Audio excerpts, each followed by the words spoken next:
just came to the realization that this is how I was going to die. As the campfire bore down on Paradise's Feather River Hospital, Tamara Ferguson was one of the nurses who had to jump into action and help patients get out. People were racing around the OB unit, going room to room, just saying, let's go, let's go. Wheelchairs were coming, gurneys were coming. One of those patients, Heather Roebuck, a mother who had just given birth to her baby Hallie by C-section. Sheer terror, like me.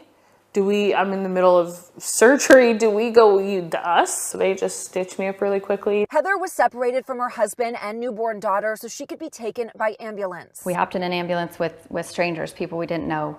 A very critical patient, another patient was in the front seat. But after driving about a mile, Heather's ambulance caught on fire. And I realized that I'm not going to make it.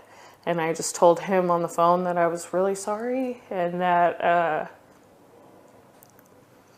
I just loved him and I wasn't going to be there with our kids. At that moment, a pediatrician came to the rescue. And they dragged me out into the street and it's pitch black. With flames now encroaching all around, that pediatrician, Tamara, and the other first responders decided everyone needed to get out of the vehicles and seek shelter in a nearby home.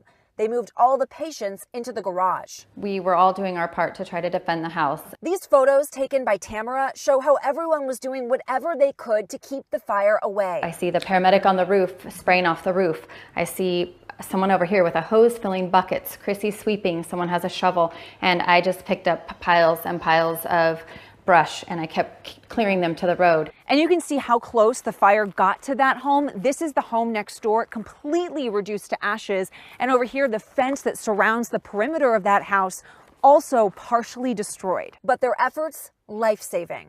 Eventually, the fire passed over. They were able to get back to the hospital and from there to safety.